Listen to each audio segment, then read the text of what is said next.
It's Hauser. Wings Hauser. I mean, do I actually look like some tall, tan, golden boy who runs up and down the beach in slow motion in tiny, tight trunks, huh? Is that what I look like? Wrong, huh? Does this look like Pamela Anderson? No, sir. No, sir, what? No, sir. Yes, sir, Mr. Hauser.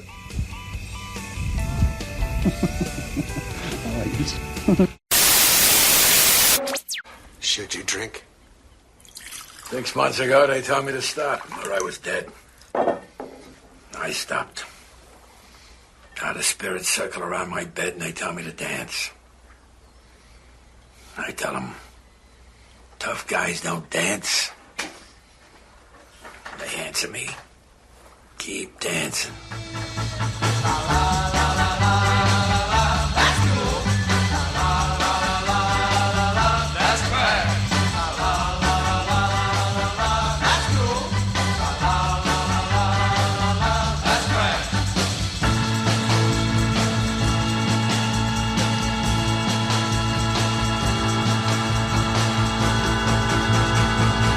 That's trash. Hello, and welcome to That's Cool, That's Trash, the podcast where we watch a psychotronic movie online, then get together on Skype to break down the crazy. I'm Matt Howell, and I'm joined by our old friend Joe. Hey, Joe. Hey, Matt. And an old friend who is on the show for the first time, Pete Matern. Hey, Pete. Hey, guys. Hi, Pete. Hi, Joe. So, Pete, thanks for being here tonight. My pleasure. I'm excited. So, Pete and I met in college in the 90s. We both were courtesy clerks in a health food supermarket. And then we started playing music together. Pete's a super talented musician, and he's also a computer coder. And we were in a band together, as Joe was in the same band with us. So we all are bandmates. So, yeah, we played music together for like 10 years, right? Yeah, at least. Yeah. So it's your first time on the show, and I'm so stoked to have you here. I've wanted to have you on for a while, and I did the revival for the COVID thing, and then I am ending it now, and I was like, who have I not had on that I wanted to have on? And you were top of that list. So in a way, I'm headlining, right? In a way, yeah. Yeah, you're like the top of the bottom. Right. Yeah, I think you could tell your wife that you headline and feel totally okay with that. I already did, so that's good. So, yeah. Pete, one of the things we've been doing on all of these revival episodes is asking people, I know it feels like it was 100 years ago, but this started in March. We started the show again. Right. And we were asking everybody, how are you, weathering the pandemic? Have you been staying sane? We're not sheltering in place as much, although I think we're going back there. Yeah. Judging by the headlines and stuff. But how have you and your family been going through this? Well, for me, it's, when it first started, it was kind of like, oh, maybe this will feel like a little vacation. Like I don't have to go into the office, And, didn't feel like that. Wrong. Not so much. But I have to admit, I worked at home for a couple years. Right around when my second daughter was born, and so I was used to it. And I remember being like, "Oh, I could never do that again." But now, doing it this time, it's been actually pretty easy, mostly because the kids are old, right? So it's 11 a.m. and they're not awake, right? So it's pretty easy. But yeah, so I like being home a lot, right? And I've never really had a chance to do that this much. So in a way, that's cool. It's hard. It's hard for the kids, and that's definitely overshadowing any of that stuff, right? Because like you rip all the structure out of a teenage kid's life, and like they get listless and depressed, and they don't have anything to look forward to, and it's hard for them, right? So that's been terrible, yeah, for them, right? Well, and it's also keeping you away from like your first true love, which is minor league baseball. Yeah, it's a shame. Yeah. I'm way out of shape this year. I just have to throw in the towel. Well, I think all the professional athletes are going to take a little bit of a hit, but for those of us trying to rekindle something, it's especially hard. Yeah. So I feel like through this whole thing, when this first started, there was a lot of anxiety. There was some stress eating, some stress drinking, all that kind of stuff. I was adjusting to the change. Everyone was freaking out, glued to their phones, all the headlines, refreshing everything all the time. Yeah. And I feel like at this point, this deep in, I'm just like, I was joking on Twitter recently that like, I feel like it's a Pokemon evolution, and my generalized anxiety and depression have evolved in their final form of agoraphobia. And I'm just like, yeah, I started realizing in the last like month, like, I don't want things to go back to the way they were, because I've kind of adapted to this so much, and I'm not going to say thrived, but I'm used to it, and I'm a homebody to the, you know. Oh no, absolutely. Like it's not a popular opinion, because I think there's people that want to get back to things, maybe, but I was, in my particular situation, working from home, and I work in an art studio. So that's like not really a thing where you can do that, but they kind of made it work. So it was like, hey, we're going to do some look development on this next film, and like just use stuff around the house and, you know, whatever. So like, that's pretty cool. And I was like, this is how I want to work. Like, this working from home kind of at my own hours was like great for me. And this reopening, like the idea that I have to be in a studio with people that I may not need to be, and that I might have to like take the max to get to work, I'm like, I'm not real thrilled about it. Like that this second wave, you know, we call it a second wave, but it really, there's still the first wave. Still first wave.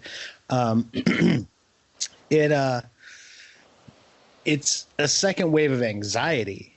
You know, it's like the same, like what you're saying. I got sort of like, it brought out I had a joke tweet about it too. It was like, hey, thanks for bringing out everybody's inner germaphobe, agoraphobe, and misanthrope. Yeah. You know, like you fucking amplified that shit. And I have all of those in a little bit.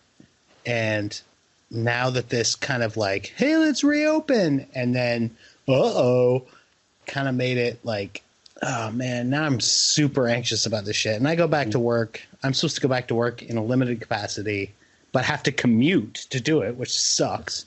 Mm-hmm. In like a week, like next week. So yeah, not real thrilled about that. Is that based on? Is that going to happen regardless of what's going on? Because Renee's working at Kaiser, and she's hearing them saying there's a distinct possibility that they would not be surprised if a second round of shutdowns basically happens. Oh yeah, I think. Well, where I work, I'll leave their name out of it, but they're Big Boy. Yeah. So at Bob's Big Boy, Portland branch, they have been really good about making the workplace COVID-19 friendly. They're like, we're going to give you a tool. We're going to give you like, you know, a no-touch tool. We're going to gotcha. Check your temperature. We're going to have like sinks and stuff that like you have a foot pedal that activates the sinks. Things like that, like all these things, like we're going to be like really proactive with it and see CDC guidelines and all this stuff. And that's great. But that's the same thing. As soon as this, if like Kate Brown or whoever is like, nope, we got to lock it down again, they'll absolutely do that. By the way, guys, 2 days ago, I saw my first Calvin peeing on Kate Brown sticker. So I'm out in Clackamas, you know, where it's a little redder. Yeah. It's in Portland proper. So I have a question. Does Kate Brown just look like Susie with glasses? No, it's just the words Kate Brown. Oh, okay. Well, that's totally stupid. So he's actually peeing on the concept of her. He's peeing on her, yes. Like your name. Yeah. But like, think about it. Like, really, like Kate Brown, she basically looks like grown-up Susie with glasses. Yeah, that's true. So all you had to do was do Susie with glasses and then write Kate Brown under it, I guess. Yeah. Be like, so if you're not an Oregonian, we're talking about our governor. And apparently there's been some pushback because of the shutdown. People were not happy about that out here. Yeah, I did see Wednesday and Thursday, we did a road trip all the way down, like out the Dalles, through Fossil, Clarno, Madras, Prineville, looped all the way around, did all the John Day fossil bed stuff, right? And so I saw a couple of calls to come in our business and sign the petition to recall the governor. I saw a few yard couple, signs. Yeah, I saw a couple We Heart Our Cops homemade signs on fences. But honestly, the main thing I did see was "Comes join the state of Jefferson." Lots of "Comes." Yep, there's a lot of those signs out there. I saw those outside. So what? Wait, what is it? The state of Jefferson. I don't.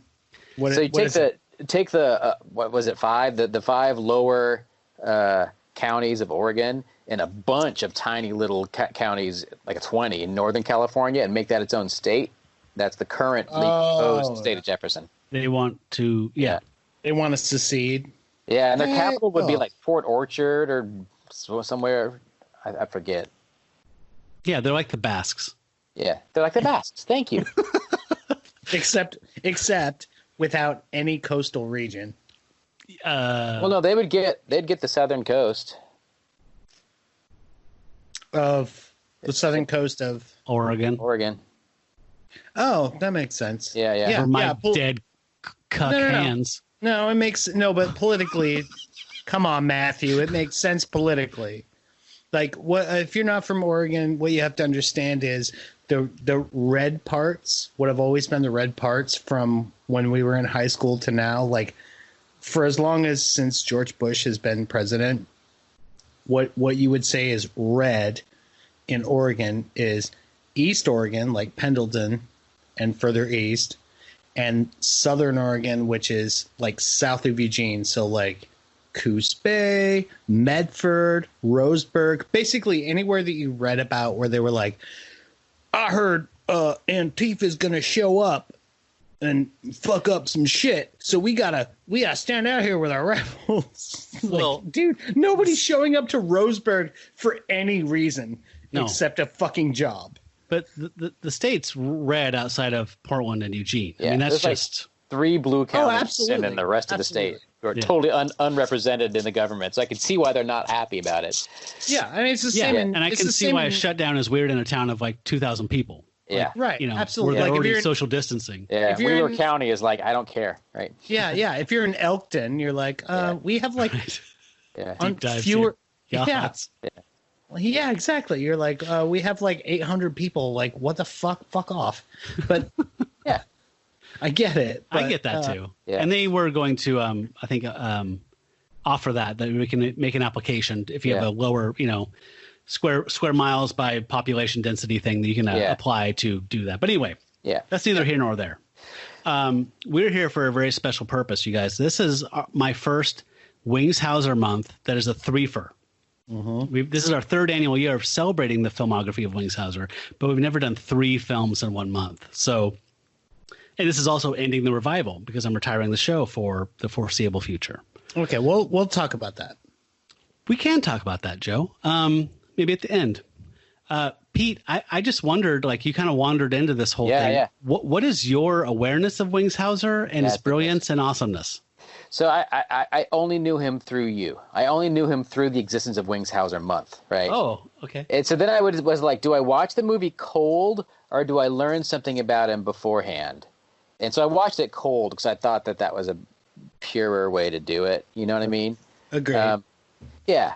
But then I researched after, and I was like, wait, he played a private eye on. Wow. Yeah, I don't know. He's been on every TV He's been show. on everything, right? And what I thought was mostly interesting was in this movie. I could honestly, if I didn't know, if I wasn't watching the movie for you, and if it wasn't Wings Hauser Month, and if I had no idea who he was, I would when I watched this movie, my takeaway would have been Jesus. There's no question that Wings Hauser was by far the best part of this movie. Thank you. There's just by a mile, right? Yeah, now, without going into final judgments, I'm going to agree with you there. Yeah, abso-fucking-lutely. Yeah, I mean, really, some moments that were shocking and magical, I would say. Yes. Okay. Yeah. So let's and absurd. I think we're going to have a robust conversation. Okay. So in case you didn't look at the episode you downloaded, folks, we are talking about 1987's Tough Guys Don't Dance. And it is it was directed by and adapted from the novel by Norman Mailer. And and it was directed by so there's a novel by Norman Mailer that he wrote, and he adapted his own screenplay and then directed the movie. Yes. Right. So yes, and by the way, you guys, I was going to send this to you, but on Norman Mailer's website, there's a very interesting story from Wings Hauser talking about his relationship with Norman Mailer and how rocky it was and how volatile, and how they eventually came to become very good friends. But there was like some blows thrown, and he was fired at one point. Like it was very volatile. But I think Wings actually got nominated for an award or two for this performance. Yeah, but, I think he got like a I can't remember what it was. It was not Academy, but Independent Spirit or something like that. Yeah, that sounds got right. like they got a few nods, and he got like a Best Supporting Actor, nomination. Do you want to hear the TV Guide summary to kick us off before we? Yes. Yes. I do. Okay. So here's the TV Guide summary. Tough Guys Don't Dance, 1987, 110 minutes. A struggling writer, Ryan O'Neal, gets tangled up in multiple love triangles, drugs, and a murder mystery, presumably to avoid working on his novel. Rated B for blood, boobs, blow, beheading, and blue language. And I hope that's not too many plosives. That's a lot better. That's a much better summary than I would have been able to give. I mean, I could actually give one. So I took notes when I was watching this, and I can say this covers it. So on my first page, at 5 minutes 7 seconds, I wrote, "I'm lost." Yes. And the thing is, there's about 4 minutes of just music and shots of a beach town. So it's really 1 minute and 7 seconds. Okay. So the most important thing about the music, we should say, first off, to set the scene as we're watching the credits, because that's what you see is you just see a beach town, right? Beautifully shot, by the way. Yeah. It's a beautiful shot cinematography. Beach town, and it turns out it's Provincetown, Massachusetts. And it's scored by Angelo Badalamenti. Yep. And Fresh off of Blue Velvet. Fresh off of Blue Velvet. And not quite into Twin Peaks. So it's like boy. And like that's the thing is that Isabella Rossellini is in this movie. Yeah, it's weird. So it's a little weird. Yeah. Did you guys notice the humming?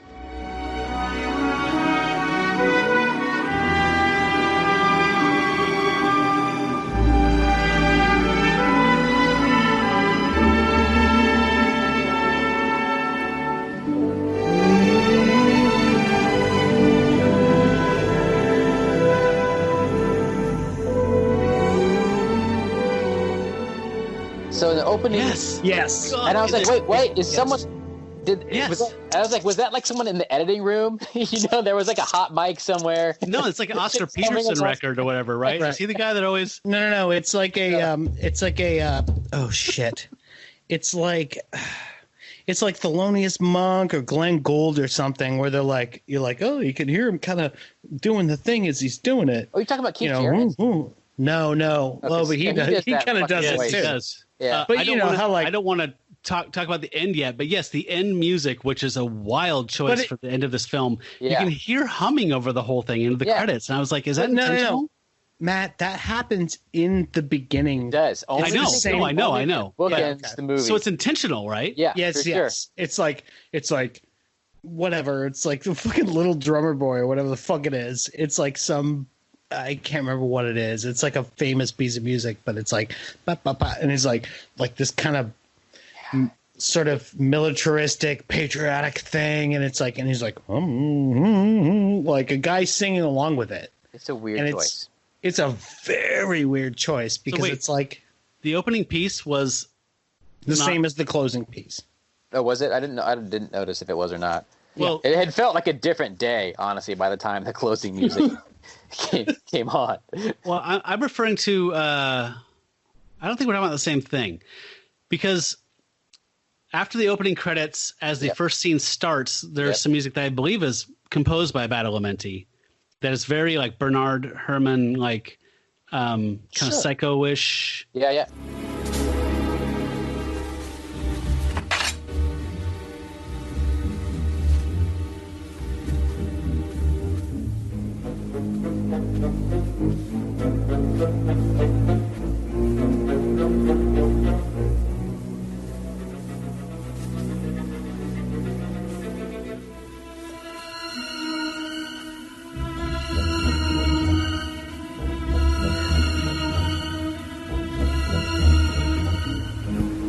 Is that what you're talking about? Or are you talking about the music before? No, But it was just I'm the scenes of the talking about- town.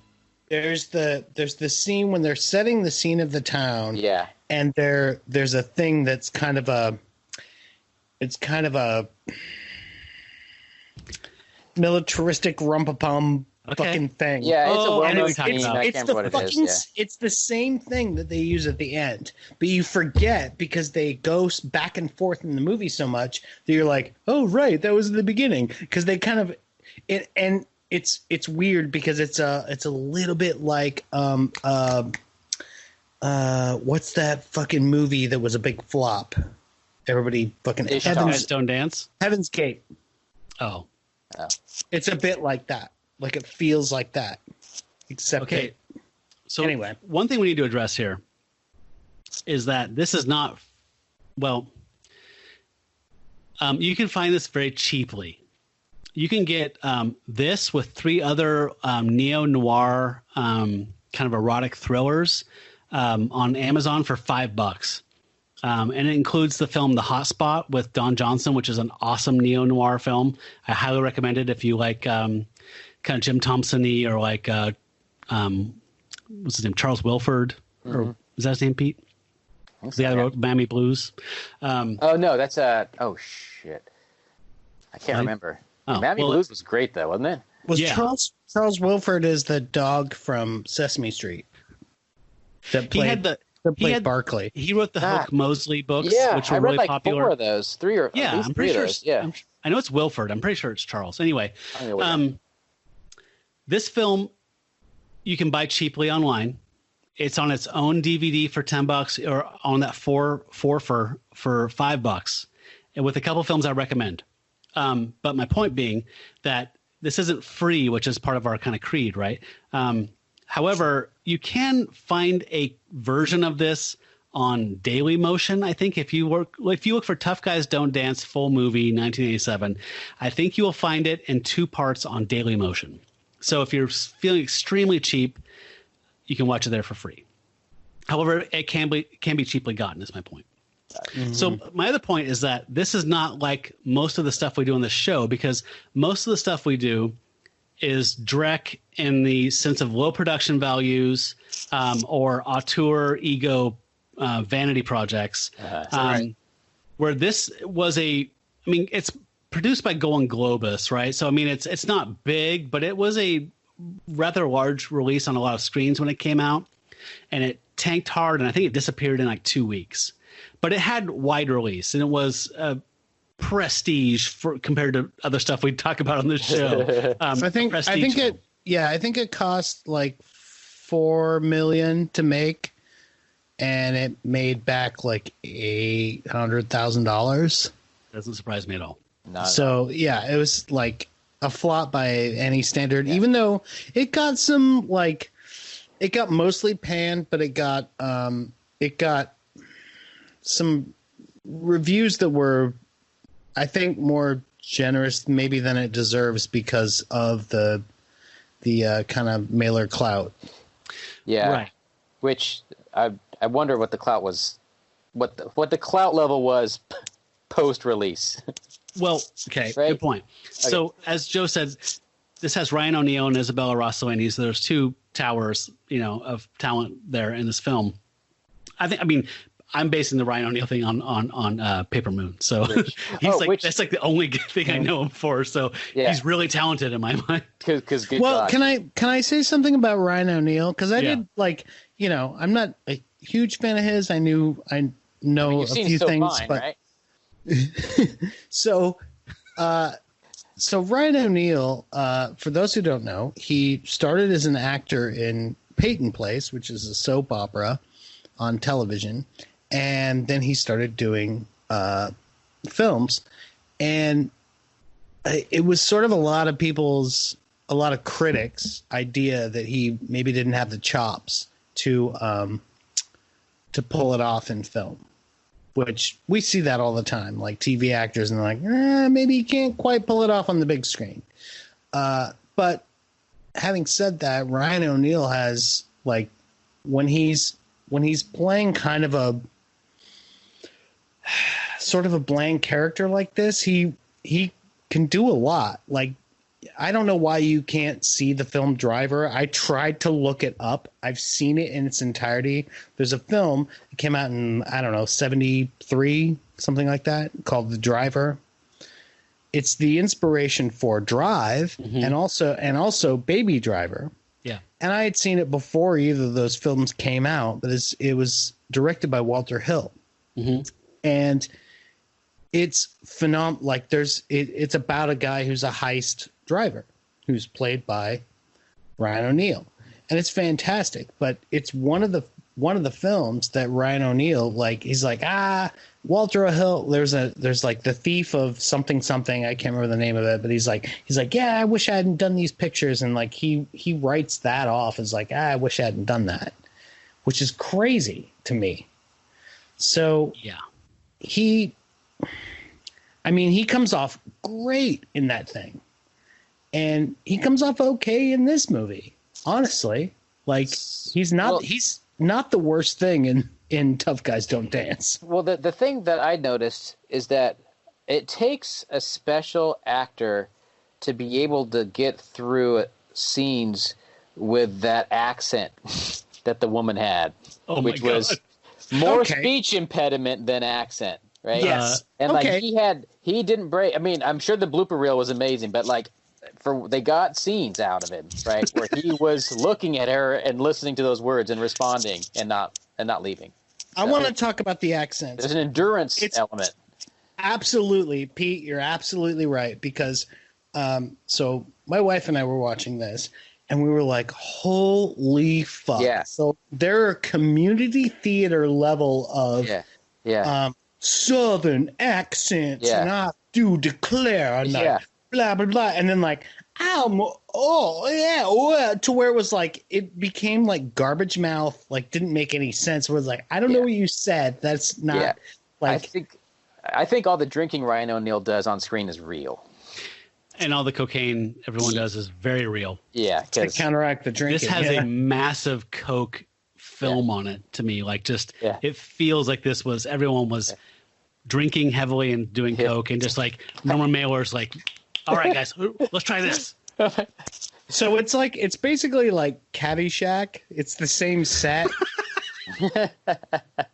Except that when they're like, okay, and action, like everyone straight faces, instead of like everyone goof around, you got Harold Ramis going like, go nuts, everyone, like, it's like Norman Mailer going like, no, like melodrama, Okay, we have to get something out of the way in case folks haven't heard this or seen this film. Sorry.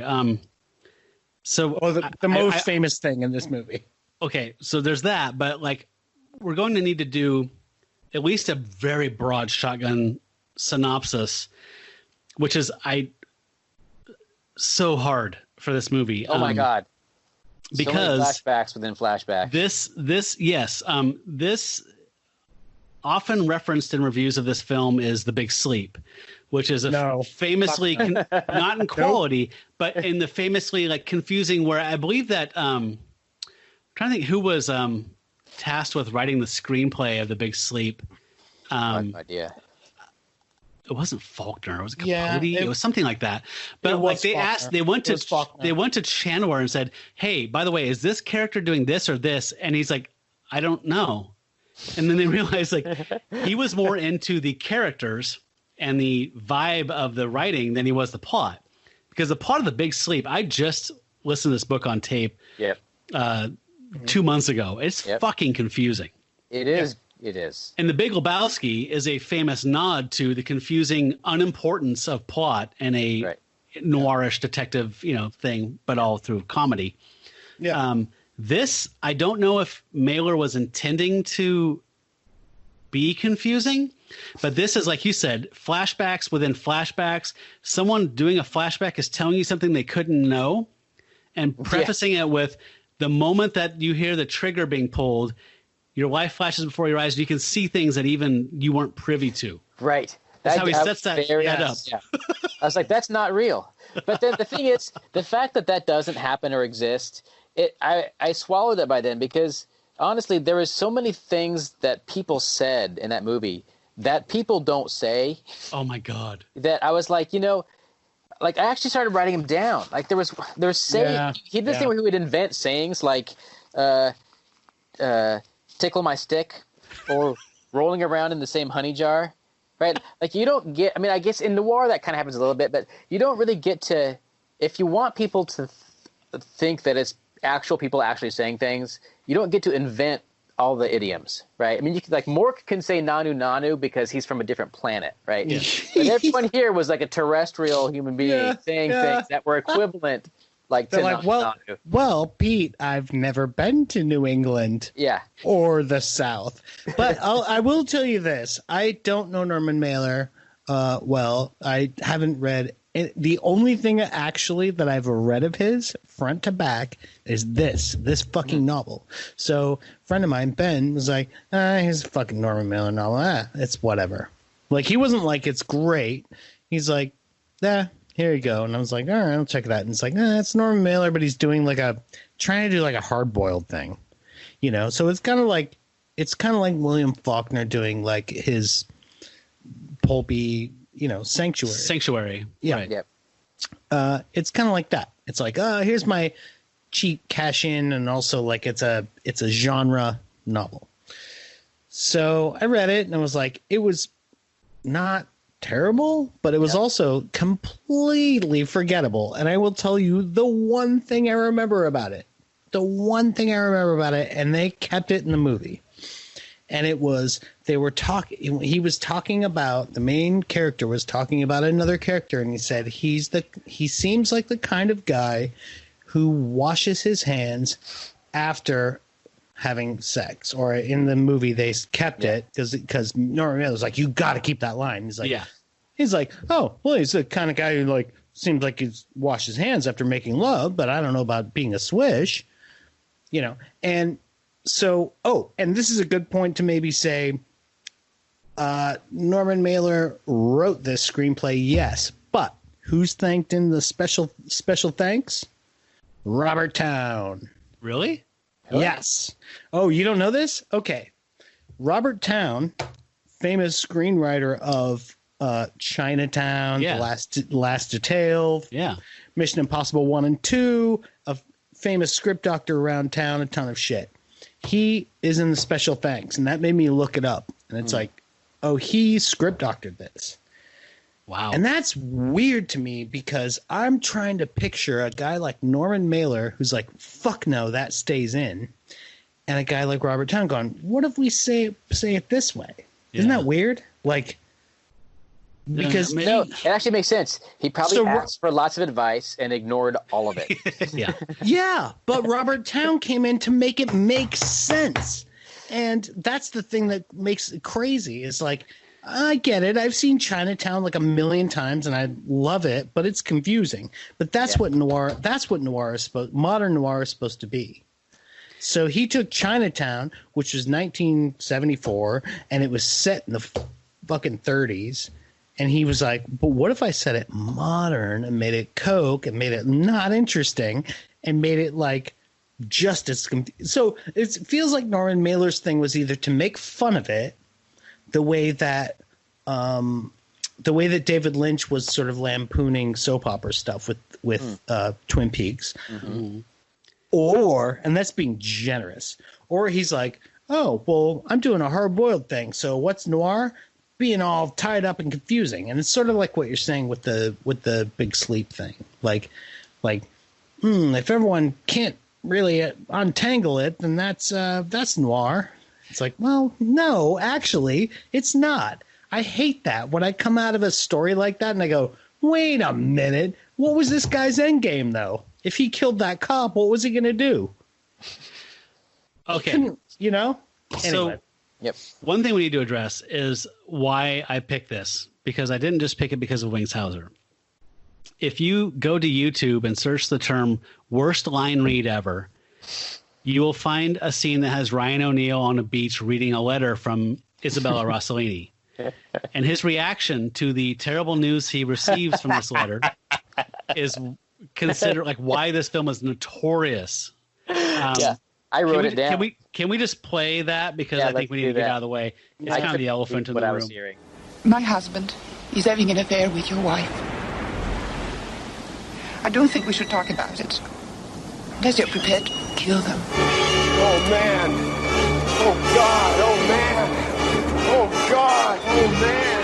Oh, God. Oh, man. Oh, God. Oh, man. Oh, God. No George Burns to be seen anywhere. No. A lot of oh godding. That would be an interesting addition. If you were like, oh God, you man. Oh God, you man. There's like, actually, oh God, you devil. Oh God, you man. It would be interesting if someone did like break and start talking to the audience, George Burns style, like in the middle of the movie. They're like, "Can you believe this?" George Burns just comes on screen. He's like, "Jesus Christ, what a whiny baby! Can you believe this guy? My wife cheated on me several times." So I'm trying to. Oh God, oh man. I'm trying to think of a elevator synopsis we could give to the person who has not seen this, so they can follow along. But I feel that's a fool's errand. I feel like Pete, just tell them the high level bullet points of the setting. Okay, so most of this takes place in a beach town. Ryan O'Neal is a ex-bartender, ex-coke dealer, novelist who never has written or does write. Nope. And as it starts out, he's got a rich wife with an accent that is not credible. And there's a lot of big parties. In fact, it actually it was like, like in the Thin Man movies, how like Nick and Norrell Charles, they'll come home and there's a crazy party going on and there's all these people they don't know, and there's a boxer crying and somebody calling long distance to their mom, and it's that Asta's vibe. Barking. Yeah. It's that vibe, but sad and dark and 80s. and like Hamptons. Yes. Yeah. It's like if the Hamptons was, and everything looks like, by the way, everything, because, and I thought that it was just because, like NBC shows were cheap. So like if Columbo showed, like, they're like a rich person, I'm like, why do you have this model home? But even this movie is like, oh no, that's the rich aesthetic at the time, is like your house looks like a fucking Nagel painting. Like everything's white and cheap looking. White rattan furniture. Yeah, and it looks cheap as shit. And it's like, anyway. This is going to be really rough because this movie makes no sense. I feel like we need to say that primarily the first hour of this hour and 50 minutes is a flashback. Yes. And it's Ryan O'Neal talking to his father, played by Lawrence Tierney, famous from Reservoir Dogs, being Joe, the organizer of the heist. It was good. He was good. Yeah, he plays Dougie, his father, and Ryan O'Neal is Tim Madden. And he's coming downstairs. His dad is down there, and he's got a crowbar. And he's got a crowbar because he doesn't know who's in his house. And he starts explaining to his father what's happened over the last summer that's created the conditions to be in this place we are, and how his wife left, and how he had a massive blackout and something really bad happened and he doesn't know what happened. So the first hour of this film is him talking through what the hell happened, what his life was like before, and how some severed heads ended up in it. Yeah. So he has a tattoo that he's like, I don't know how that tattoo got there, but we find out that's a name of somebody he knows, and we find out that it's all through flashback, and it's sort of like, it's like Memento Light, Like, okay, well, you just Aim mentioned Memento when we were watching this, especially like the shaving cream numbers on the mirror. Yeah, Reminders, like, why not a calendar? Why not a piece of paper? Yeah. It's like you don't actually have memento disease. You just had a fucking drug blackout. Like you just partied too hard, man. And he's like, very strange, right? Yeah. And like in a weird backwards inside out way, we find out that like this wife that he has left him, he was her chauffeur, I think, and she left a previous rich husband for him. It was a messy divorce. She took his money, and he met her in a very improbable swingers weekend when he was dating Isabella Rossellini even before that, and then he randomly decides, let's go to Florida and meet this weird couple where a preacher and his wife have sex with strangers, and she was originally that wife. Yeah. And then we find out that the rich husband she left, played by Fraser Crane, actually is where the money came from, right? But it was also a school chum of his long ago, right? Is that? I think I have all that right. And the reason I sound like there's a question mark after everything is like it's been 4 or 5 days, and it's really hard to keep this all straight in your head. Yeah, I actually was bummed when, so for the listener, we were supposed to meet we were supposed to do this on what, Tuesday? Tuesday. So I literally watched it Monday night, and I was like, cool, this will be fresh in my mind. I looked up stuff. And probably it sounds like you, Pete, did the same thing. Because I was like, I watched it the Friday before. So, yeah. I was like, fuck. I'm like, there's no way I'm going to remember all this fucking crazy shit in 4 days. I'm like, it's a fucking nightmare. Okay, so there's like a Russian nesting doll thing going on, though, in his flashbacks, right? There's flashbacks within flashbacks, but... And there's a makeup faux pas that makes it even harder because he looks older in the flashbacks. Yes. I don't know if you guys noticed that. And so I was like, wait, what? So we find out, again, you could almost do a Memento cut of this and put it in chronological order. It might make a little more sense, but I don't think so. But he meets Isabella Rossellini while he's tending bar. Right. They date and get swiftly bored. He gets swiftly bored and starts looking into Swinger magazine. Right. Yeah. And he finds a couple that's willing to have sex with them. They go to North Carolina to meet them. Penn Jillette is the male, and his future wife with the terrible accent we've been talking about.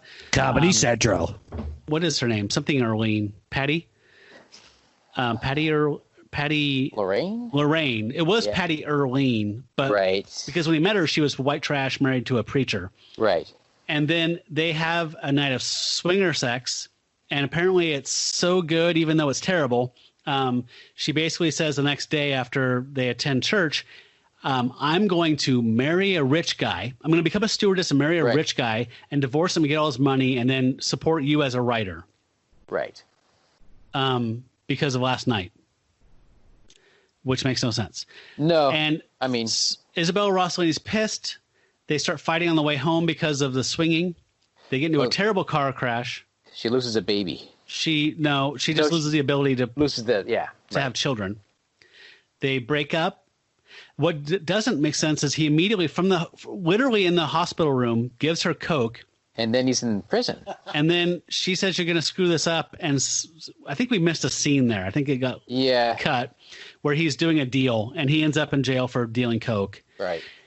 And then when he gets out, he is sweeping in a bar and Patty, now Lorraine, formerly Earlene, shows up and they get married. And we jump forward to the beginning of the film when they're just doing coke and having a bunch of strangers over dancing to Meg Tillis singing a terrible 80s pop song? Pam Tillis. Mel Tillis does one song, and then Mel Tillis does a song, but his daughter Pam does a song in the beginning that's a terrible pop song. Oh boy. Oh God.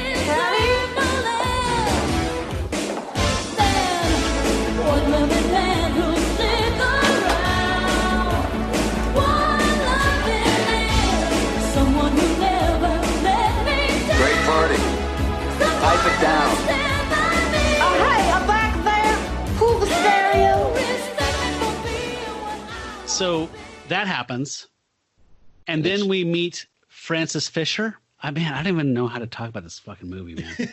Yeah. Right. So what things go sideways. Okay. The big party that we saw is when Wings Hauser shows up. Right. And he is the local chief of police, and his name is Alvin. Oh man, I knew what it was. Yeah, I knew what it was too. It's a very striking name. Yeah. Alvin Luther Regency. Regency, that's right. And they just call him by his last name. Mostly. Yes, everyone just calls him Regency. Yeah. So he shows up and drinks some booze. People are doing coke. He doesn't seem to care. Man, this is hard to talk about. I'm trying to get to. Someone has a trumpet for some reason, right? Oh my God! Where did the trumpet come? Like someone walks. Was it Lorraine? Patty? It's Patty Patty Lorraine. Can we play that clip? Yeah. Because I want to talk about how I read some critical review that said like basically Norman Mailer does that thing where everybody talks like him, like all the dialogue sounds exactly like him no matter who's saying it. Oh, wait, that explains a lot because I did write. Okay, because I don't know this about him, but I wrote down at one point, has Norman Mailer met people? Because it's like someone who's never met a person. So pretending. To set this clip up, Ryan O'Neal is sulking at his own party because he hates these things. Right. People are doing coke and dancing to terrible music, and he's talking to Wings Hauser's character, the chief of police, and drinking booze. As Pete said, there's some trumpet music, and that's Ryan O'Neal's wife coming in. And here's some a choice exchange. You trying to wake up all the ghosts in Helltown? That's the idea. Don't let those motherfuckers sleep. Lady, you sound like a witch. Well, honey, I am a witch. Good blondes are. You're not a real blonde.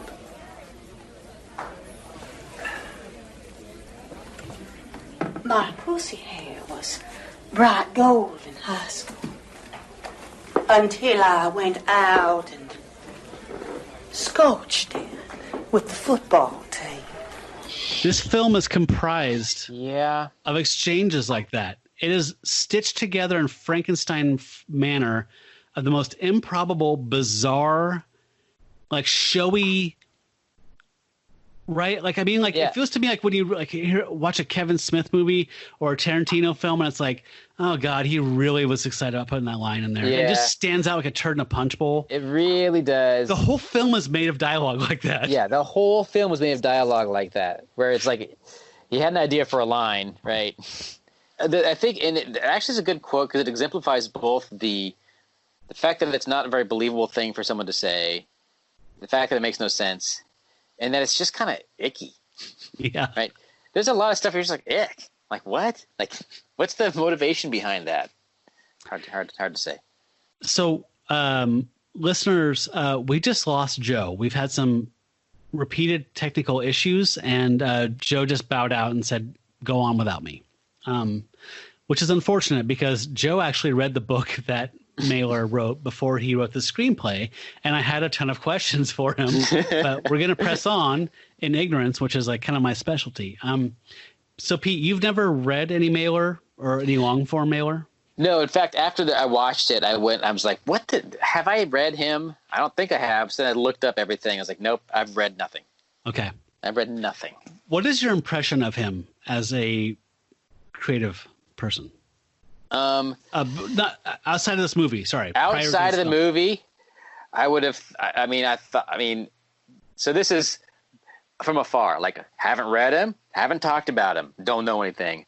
I was like, okay, I know he's a great American writer, kind of maybe a tough guy, man's man writer, and I know that he stabbed his wife.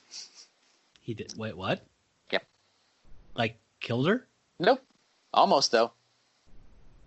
Yep. Okay. I know those things, and so that's all I know. Okay. So we'll do an ignorance share. All right. I know that he wrote Executioner's Song. Yep. Which is a nonfiction book about the execution of Gary Gilmore, the killer. So that book was on my mom's bookshelf growing up, so I was interested in it, but I never read it. My other reference point for him, also that general like man's man thing, I got just from picking up like cultural osmosis. Yep.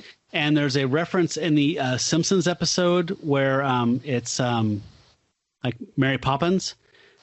She catches Bart reading like Play Dude magazine, and she basically says like, your punishment is like to read the entire thing, including all the articles, or like even like the article written by Norman Mailer about his. She said the latest claptrap from Norman Mailer about his waning libido. His exact words. So I feel like that quote gave me a lot of information about this film. Yeah, that totally makes sense. I did have questions, which we can't answer because we don't know Mailer's work, but nope. Which is great. We're the perfect people to be. He's really hung up on sexuality and adequacy and homosexuality. Yeah. Like to the point of like being distracting to me. Like, definitely. I think literally in the first scene of the movie. And it's not, I'm sorry to cut you off. It's not a thing that like doesn't play well now in 2020. It's like when it was released, it would have been distracting. Right. Every character at some point questions whether or not they're gay or someone they're talking to is a homosexual. Yeah. Closeted. Yeah. It's a little obsessed. That and satisfying women, being very masculine is an obsession. Yeah. And all the talk between him and his dad is all about like, being a wimp or not. Yeah. So in the first scene of the film, when we talked about when Ryan O'Neal's character wakes up and goes downstairs because he hears someone in his house, which I think he hears a kettle going off or something. Right. And it's his dad, Doug. Here's like just a snippet of their conversation where he's saying basically, I think Ryan O'Neal's saying, my wife, Patty, left. And he's saying he should have married Isabella Rossellini. Right. You married the wrong girl, that's all. Should have married the other one. The Italian girl. What was her name? Madeline. Yeah, that's the one you should have married. I thought you liked Patty Lorraine. I liked her guts. But certain dames ought to wear a T-shirt that says, hang around, I'll make a cocksucker out of you. Thanks. Come on, Tim. Just a figure of speech, nothing personal.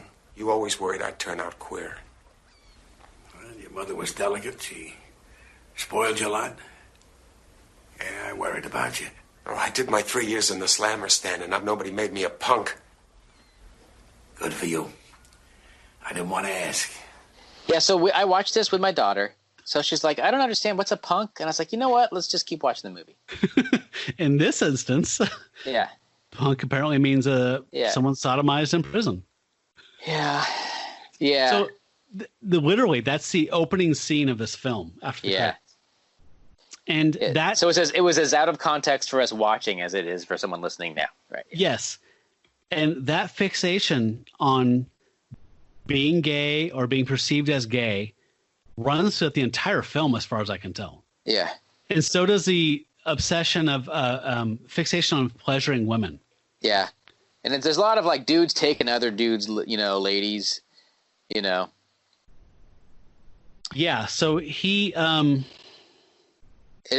so it would be, if I knew what I was talking about and had read something, it would be interesting to know, like, in general, is that the lens through which he sees the world, and is that like what everything is basically about? Because it's kind of what this was about, right? And so that Simpsons quote kind of was like confirmation bias to me. Like I was coming into like, claptrap about his waning libido. Like so he's fixated on sex. Yeah, apparently very much so.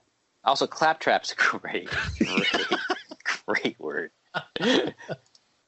Yeah. God, we're this far in and we haven't talked about the heads. Yeah. I think we need to. I have a quote here about it, I think. You buy coincidence. I do buy it. Something bad's about to happen. Strange things fall into place. I agree. You agree on what? Something rotten has happened. Come on, kid, tell me. You're not ready. I'm ready. Come on, level with me. Last week, 2 people were murdered. Who did it? I don't know. Have you seen the bodies? They're in the cellar. part of the bodies. Tim. I didn't do it. I don't think I did. But my head's been peculiar lately. I have blackouts. I hallucinate. Let's have all of it. It's been a bad 5 days. Yeah. So, heads. Heads. He finds heads. He finds heads where he stashes his drugs, which he stashes his drugs in a hole in the woods, which, you know, like a teenager. I'm no drug smuggler, but that just seems like didn't seem like a very convenient place or a very dry place. Yeah, especially in this foggy coastal town in New England. Yeah. And then how come the cop knew where that was? Because he's a cop and he knows everything. Right. Yeah. So you're alluding to the fact that Wings Hauser's character, the captain, Regency, knows about his stash and is telling him, "Why don't you go out there and move it?" So I think we actually have a clip here. You still have your marijuana patch in Truro Woods? What do you care?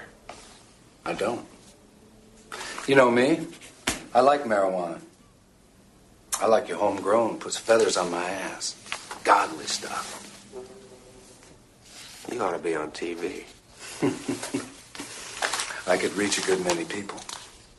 Reach me. Why am I here? Your stash in Truro.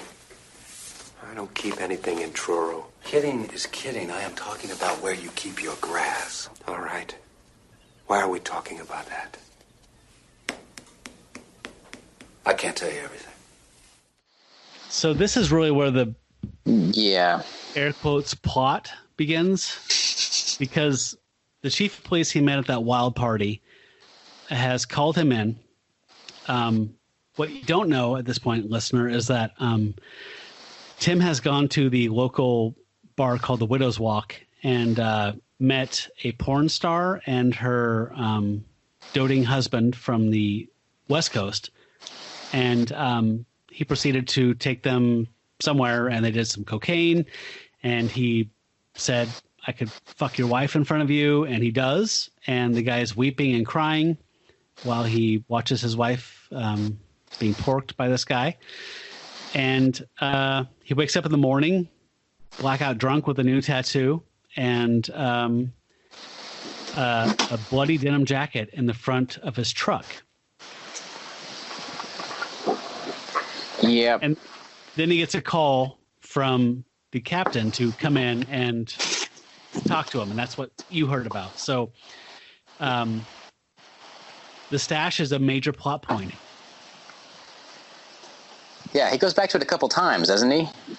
He does. So the first time he goes out there, there is a trash bag and a human head.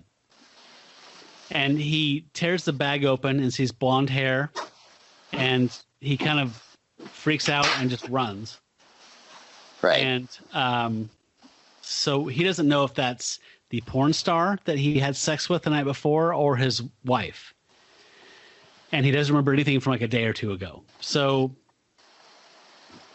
that's our big kind of noirish setup there.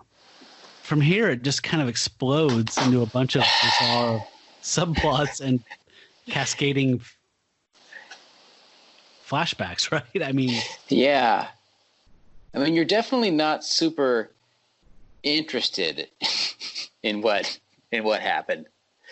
But you know, you find out anyway. I mean, and this is the part where I say it like that, like without knowing about the Wings Hauser thing, he's very much the best part of the movie. It's just because every scene he's in, I am actually all of a sudden paying attention. And it's only because he's doing something baffling, like when he starts whistling, you know, right? Uh-huh. That's pretty great.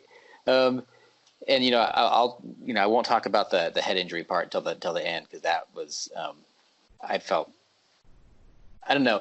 I remember one time when I was a kid, there was an assembly, like a talent show assembly, and and I was probably like fourth grade, and some band of, you know, other kids gets on stage, and they they like something went wrong, and like they never even played the song. Like everyone cheered and they were up there. I think it was a trio, and like they started to kind of play it, and no sound came out. And they look at each other, and they're clearly panicking, and everybody happens. And then so like the guitar player leaves. They start leaving. They're like, it's just not going to happen. And everyone's kind of like starts muttering and mumbling. And the drummer, still behind the drums, just goes, brrr, there's this huge big drum freak out, and everyone cheers, and they leave. And in a way, I kind of felt like that's what Wings Hauser was doing. He's like, you know what? There's nothing happening here, so let me inject something. I feel like that might have been what was going on. And no one, And so when you say that they didn't get along, that he and Norman Mailer didn't get along, maybe that's maybe that's part of it. Yeah. Considering how convoluted this thing was, I kept tripping on the fact that, you watch these movies that are like, based on this novel, screenplay by whatever. And it's like 3 degrees of separation from the source. Yeah. This is literally Norman Mailer wrote the book, wrote the screenplay, and directed it. Right. So any kind of like, this is literally his vision. There's no discrepancy. There's no disparity. There's no like, oh, that got lost in translation, because he is literally shepherding this every step of the way to your eyeballs and your ears. He's got no one to blame.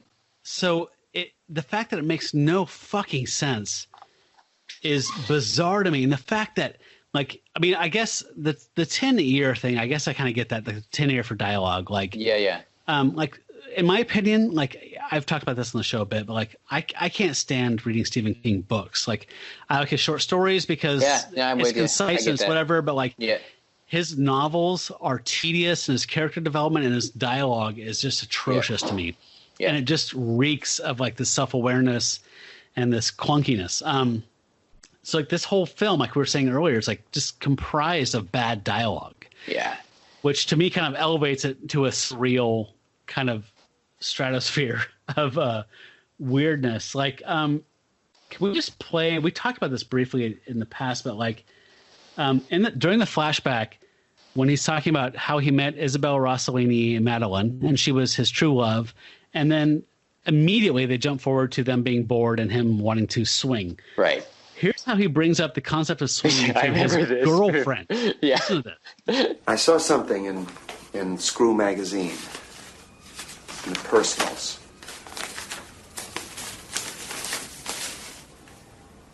Young white Christian couple seeks outlet weekend with other Christian couple. That made me curious.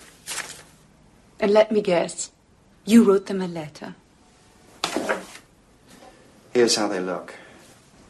He must have the longest prick in Christendom. Why do you say that? There is no other explanation for him. It's an 8-hour drive. They live in North Carolina. We take a quick look and we turn around. We need a trip. We need a trip. Yeah, we got to get out of the house. We need a trip. So let's, So jump cut, literally, from that moment to him in bed with the female of the swinging situation. Right. And Isabella Rossellini in bed with the male. And she is moaning. And the wife is saying, oh, wow, she's really into my husband. He's got like a huge cock and blah, blah, blah. Like, we're just inside Norman Mailer's fucking psyche here. Yeah. Like, his insecurities. And I also have to admit, the Ryan O'Neal and the lady with the terrible accent, they're, also under a blanket. Doing something that you can't imagine, that wouldn't actually make sense. Like, I don't understand what it was they were supposed to have been doing. I think it involved mostly knees. Yes, physicality-wise, there's some oddness there. But she does – I watched this 2 or 3 times. She does mention there when they resume sex, saying something to the effect of you Yankees have tongues like tallywhackers, which I think means – you northern boys perform oral sex so well it's like a penis. It doesn't really make sense, but I don't know. I don't know. At any rate, Penn Jillette, right? I mean, you get to see young Penn Jillette. That was weird. That was weird. I knew it was him, and I still had a hard time recognizing him.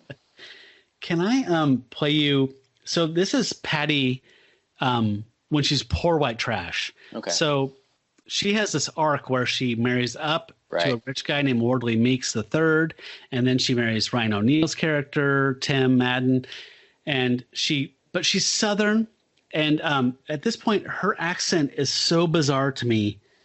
She says the word "be" like "bay," and just listen to this. You could be whatever you want to be. What be? A writer. A writer. Well, I want to get rid of being stupid. I'm being airline stewardess. Find a rich guy, marry him. Then we'll meet again. I'll divorce the rich man, marry you, and make you a writer. You're gonna give me all this for one night? You mock me for life. Okay, so I have to mention before we dive into her delivery, he's saying, "You will do this for me after one night together," and she says, "You marked me for life." Okay, so Norman Mailer is so fucked in his insecurities sexually that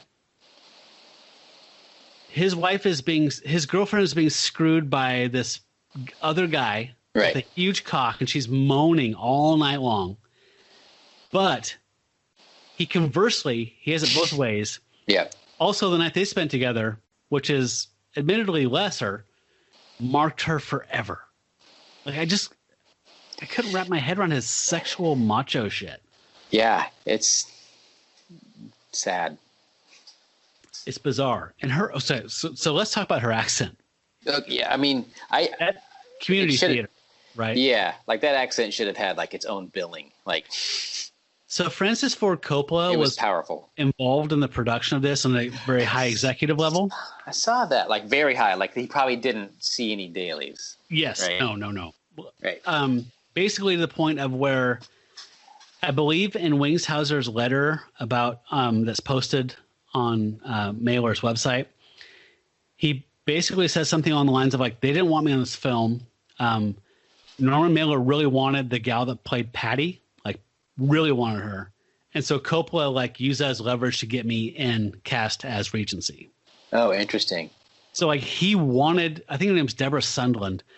He wanted her so bad that he was willing to take on this actor that he wasn't really interested in having in one of the major roles.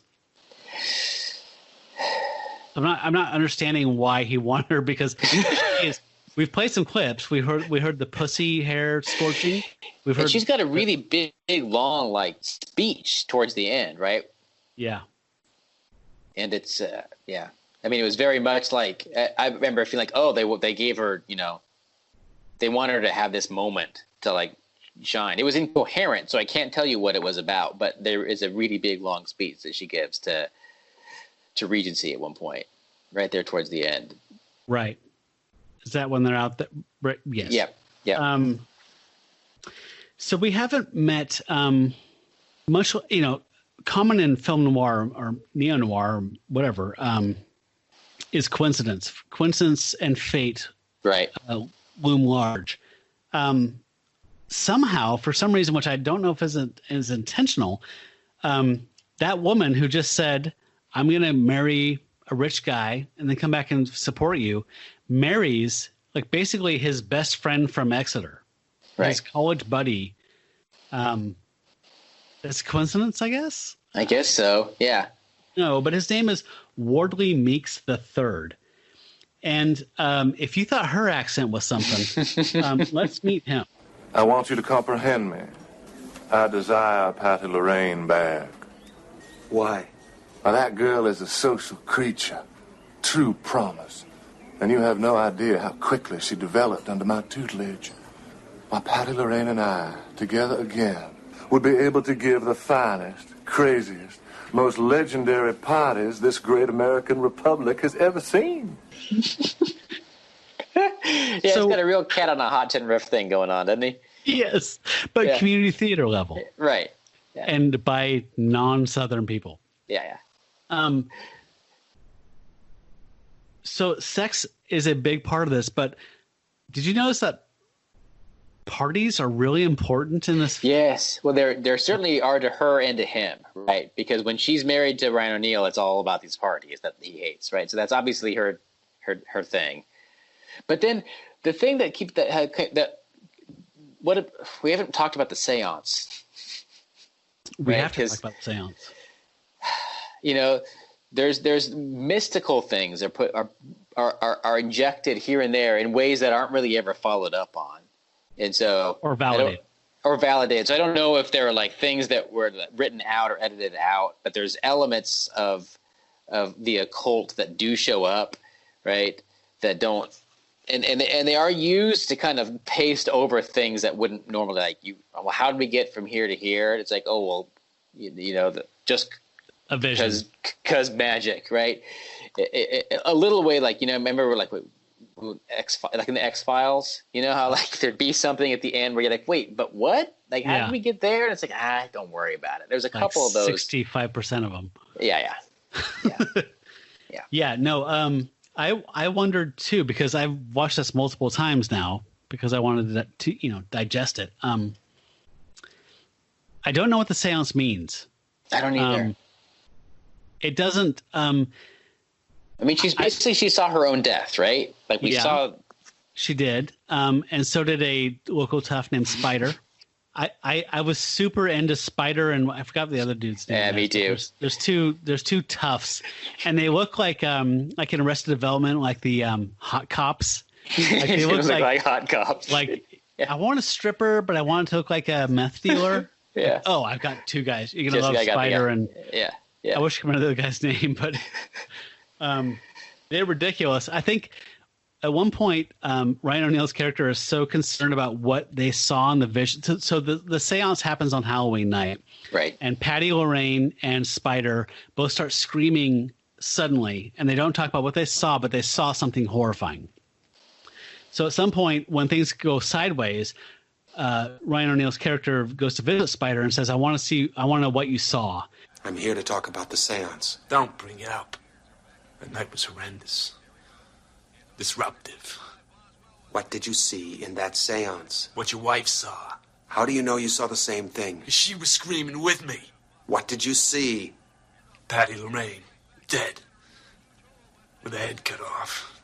Which is cool, but it doesn't mean anything, and it doesn't. Like, what if that? Yeah. Story. Like, what if that hadn't happened? Yeah. It would make no difference, right? Literally the same film. Yeah. Yeah. So, although there is the scene, and I know we're jumping around a lot, but so does the movie. So I feel like it's fair. Yeah. We're totally there. There is the scene where Ryan O'Neal kicks the shit out of them, right? Because he was lured out in the woods, and they lay in wait for him, and in Wardley's silver white Rolls Royce, I think it was, I forget. Yeah.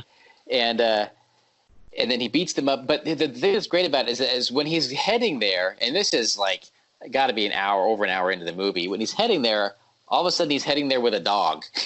It's right? 1 hour and 2 minutes into the film. You're eerily perfect. And yes, the dog comes out of nowhere. Ta-da! It's like Gazoo. Right? It's like all of a sudden it's not a new dog. It's not a stray dog. Yeah. It's the dog he's had for years that you never saw or heard about up till then. It's a golden retriever we did not know existed. Yeah. And is there purely for the purpose of getting stabbed 5 minutes later. But for me, like the main thing of import from that whole sequence of like, so he starts fighting the other dude, Spider starts, the dog attacks Spider. Yep. And then you see the worst golden retriever puppet in cinema history like while they fight. It's like a pinata. And then on top of everything else, we get to hear Mailer's bizarre sense of dialogue where he makes Ryan O'Neal's character say, Your knife is in my dog. Yep. That's literally like fucking Conehead, like English 101. Like, so you approach the situation. Your dog's dead and there's a knife in it. What do you say? Your knife is in my dog. We are from France. Yeah, it is. Yeah. So there's that. And again, what if that hadn't happened? Yeah. So the point of that was narratively to tie Wardley Meeks the Third into Spider and the other thug, so that Ryan O'Neal's character realizes, oh, like this character from my past and these thugs, these drug together, are all together. So something's going on. Yeah. So, wow, coincidence again. So he finds out suddenly that this woman, Isabel Rossellini's character, Madeline, who he loved and who couldn't have children and they broke up, has married Regency, the cop, the psycho cop. But he tells him that, right? Because he shows him a picture of kids that aren't real. He says, yeah. So he says, an old friend told me to tell you hi. Yeah. Madeline, I married her and we had 2 kids. And he's like, wait, what? I didn't think she could have kids. And he shows her, he shows them pictures, and we find out later that those are his nephews. Right. But there's another, so he goes out to visit Madeline. Right. And we have to say that Regency, being a cop, he decorates his house with guns. Right. That is his. And there's a picture on the wall that I will find before I die. That is Regency in the Green Berets, wearing a camo tank top and I think a beret, and holding a bloody machete and menacing the camera. Right. The coolest fucking prop photo I've ever seen with Wings Hauser in it. I need that. If anybody can find it, please. I can understand why you want it. So here's a little audio from that visit to Madeline. You chose Patty Lorraine. I hope you're happy because I am. Mr. Regency and I make out 5 times a night. That's what I call him, Mr. 5. Again. Norman, you can't have been a happy man. This sexual inadequacy fear. I mean, I just feel bad railing on him so much because maybe I'd read something and it would be good, but this just plays out as so transparently screwed up and scared. And it's just so weird that, like, for a movie that, like, what that is, the reason you would notice it as a movie at all is because a famous American writer wrote the book and then did the screenplay and then directed it. But the thing is that he's the worst part of the movie, right? The writing and the directing is the bad part. Yeah. Yeah. Yeah, very much so. Yeah. I did like the scene when Regency hauls Tim into the police station and they're talking about evidence. Yeah. Right. There's this great little monologue here about this case. No, this is great. Yep. I'd like to tell you a story about a strange case. There was this young man. He'd pick up a girl from time to time, take her to one of those old-fashioned tourist cabins, where he'd take Polaroids of her in the nude, click. Then he'd kill her, after which, click, he'd take a Polaroid of the dead body, after which he would paste both photographs in an album. Where his mother, he lived with his mother. She got nosy, broke the little lock on the album, opened it up, took a look, and fainted. But when she came to, she called the authorities, and that's when they had him. Why? Evidence. Why do you tell me this story? Because it turns me on. I'm a law enforcement officer, and it turns me on.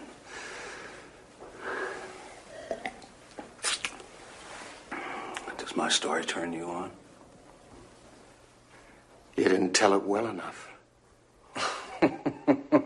Wouldn't a good DA like to have you on a witness stand? Yeah.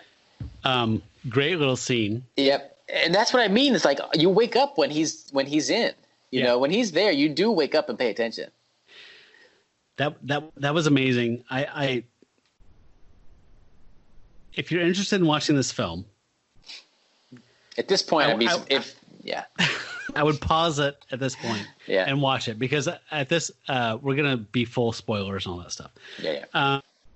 So the reaction that is revealed thing is that the porn star and her foppish husband were actually drug dealing with Patty and were muling drugs with Patty's ex-husband / Tim's ex-college friend, right, being the banker, $2 million cash to do a drug deal and get $10 million back in return.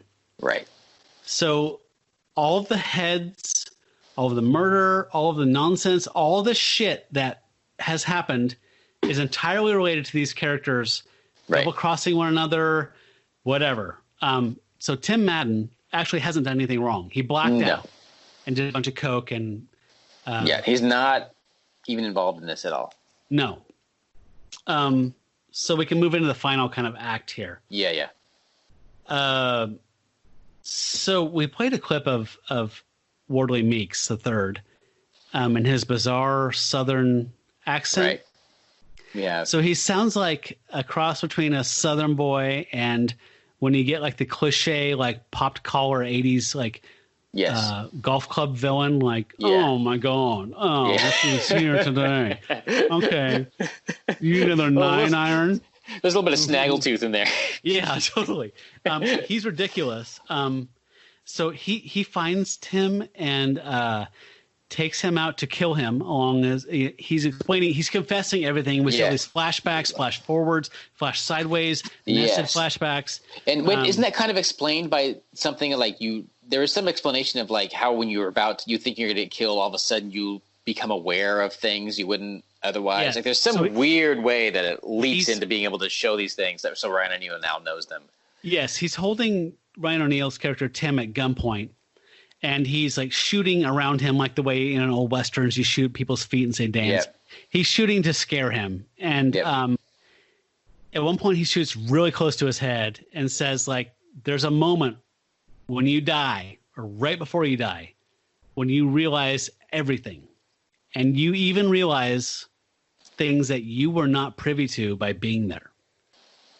And at that point, he jumps to a flashback, which sets up a flashback that he needs to tell Tim about to make the whole story make sense. Right. I think that's Norman Mailer's way of saying, I can't. I'm stuck. Yeah, I painted myself into a corner. And I felt bad, like I'm harping on this, like as a weak point, but like I really think it's a cheat and a weird way of getting. Oh yeah, yeah, absolutely.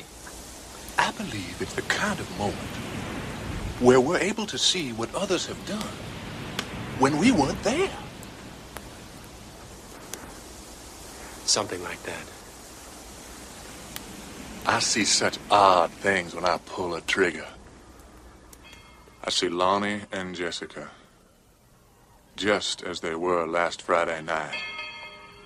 I mean, I can't explain how confused I was at how bad the writing was, because I was like, well, that will be the part that, I wrote in my notes, does Norman Mailer suck? ? Right? Because I was like, oh, I thought maybe he's someone that's no longer considered a great writer, or maybe, Yeah. We don't know. We don't know. However, once they do get to a little place on the beach where they can do the whole flashback, and they set a little bonfire up, and it's very cozy looking. There's an odd exchange where Wardley? Well, I think it's Wardley. Wardley is concerned about some sexual history. She ever give you a rim job? Wardley, don't even think about it. Please don't tease my temper. My father would strike me without warning. Wardley, can you take the truth? Well, rich people are always lied to. Try presenting me with the truth. It did happen in Tampa. On which occasions? When she was trying to convince me to murder you. Oh, this is horrible. Yeah. He gets more and more morose.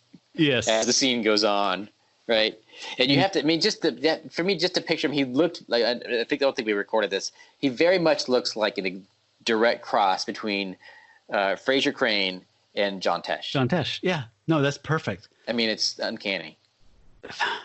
Everything he said was weird. Yeah. Every line of dialogue is weird. And I know that, he's supposed to be enigmatic and confusing, right? I think he's supposed to be like a wild card. Like you don't really know. He could do it. Okay, It could go any way, right? You're supposed to get that feeling. Yeah. But the thing is, you get that feeling from all the other characters too, because you don't understand what motivates them either. No, you don't. At one point, so he's in town, like kind of saying like, I gave $2 million of seed money for this Coke deal. And these people from California came out to do it, and they disappeared. And where's my money? Where's my Coke? And he gets hooked up with the two fuck up scumbags, Spider and the other dude. Here's a little bit of that. I will sit on a mountain of drugs.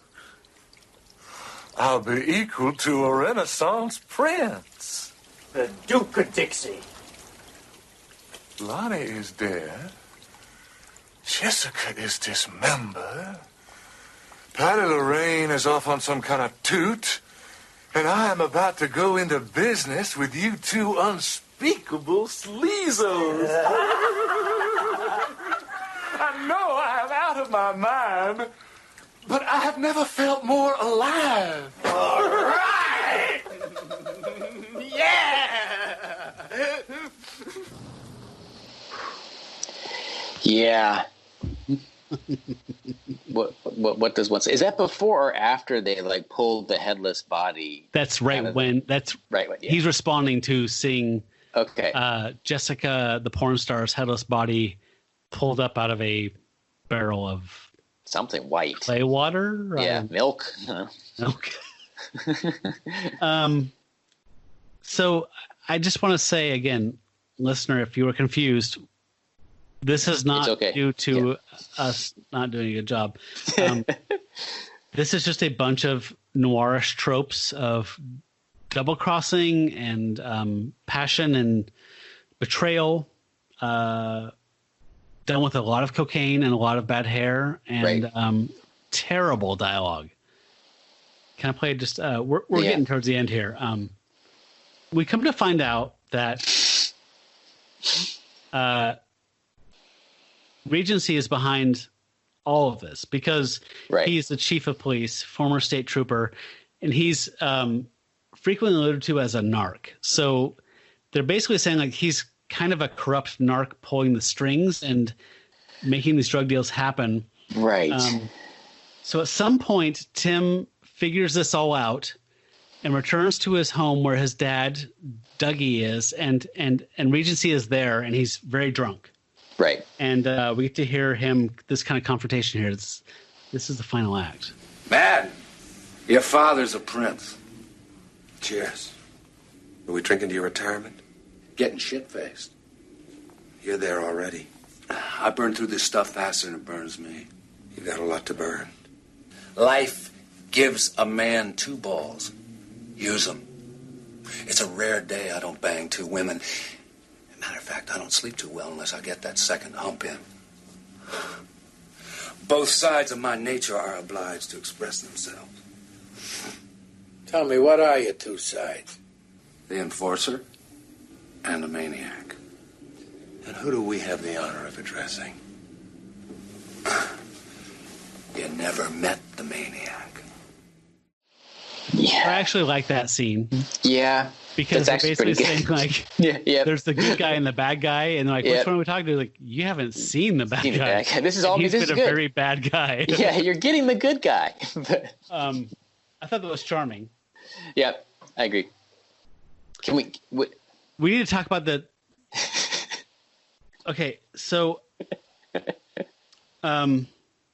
basically, Tim tells Regency, the jig is up. Right. Everybody's dead. And he's like, well, he says, I want to be with Patty, and that's all I care about. And he's like, Patty's dead. Right. That's not going to happen. And he loses his shit, and he has a stroke. Right. A massive stroke. To the point where he can only talk out of one side of he's paralyzed on half of his body. And wait, but he's got a big lump on his head, too. Well, I think he hit his head when he fell down. Oh, that's right. Has the stroke, falls, hits his head, and then, does the elephant. So he wakes up. Yeah, they don't call an ambulance or anything. He's just in the house. Bed, yeah. And this part, this is where I was like, wow, I feel like there was some payoff. That one moment of when he's in bed with a big lump on his head, talking out of one side of his mouth, I was like, thank you. Because, like, this is delightful and ridiculous. Yeah. You know? When we met Regency at that first party, this was not one of the paths I saw. No, I didn't see it's remember in the end of, I don't know, Drunken Master 2, Jackie Chan? Oh, God, yes. Doesn't he drink, like, wood alcohol or something at the end? And he's admit this is a very similar vibe. It was like, oh, and he's, mentally impaired for some reason at the very end. Yes. Okay. Yeah. So Alvin is so upset that Patty, who he's done all this stuff for, basically, to win, is dead. He has a massive stroke, and this is his conversation with his wife, Madeline Isabella Rossellini. I need you to come 16 times in a night. Not one of them was good. That's because you got no woman.